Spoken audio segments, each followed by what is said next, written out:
मायावी युद्ध, होलोग्राम और इल्यूजन। महाभारत में माया का बार बार उल्लेख मिलता है।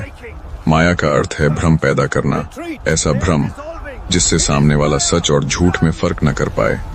इस मायावी युद्ध का सबसे बड़ा उदाहरण घटोत्कच है। घटोत्कच भीम और हिडिंबा का पुत्र था।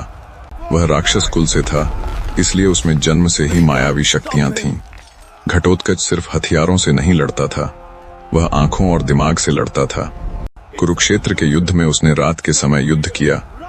रात में उसने आकाश में डरावने दृश्य बना दिए। एक नहीं, कई सैनिक दिखाई देने लगे। नकली हाथी, रथ और सेनाएं दिखने लगीं। कौरव सेना समझ ही नहीं पाई कौन असली है और कौन सिर्फ भ्रम। आज के समय में इसे ऐसे समझ सकते हैं जैसे युद्ध में हो लोग्राम से नकली टैंक या नकली सैनिक दिखा दिए जाए। घटोत्कच सिर्फ देखने का भ्रम नहीं बनाता था, वह आवाजों से भी डर फैलाता था।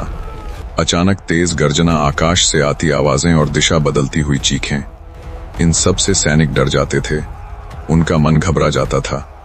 आज इसे ध्वनि द्वारा डर फैलाना या मानसिक युद्ध कहा जा सकता है। घटोत्कच का असली लक्ष्य शरीर को नहीं, दिमाग को हराना था, क्योंकि जो सैनिक डर जाता है वह खुद ही हारने लगता है। घटोत्कच का पुत्र अंजन पर्वा भी ऐसी ही शक्तियों वाला था। हालांकि उसका जीवन छोटा रहा और वह अश्वत्थामा से युद्ध में मारा गया, लेकिन उसने भी भ्रम पैदा करने की कला दिखाई। उसके बनाए भ्रम कई महान योद्धा को भी कुछ पल के लिए उलझा देते थे। इससे पता चलता है कि माया सिर्फ कमजोर लोगों पर नहीं, बल्कि बड़े योद्धाओं पर भी असर करती है। आज भी बड़ी आधुनिक सेनाएं गलत सिग्नल या जामिंग से भ्रमित हो जाती हैं। महाभारत में माया का एक और उदाहरण बर्बरीक है।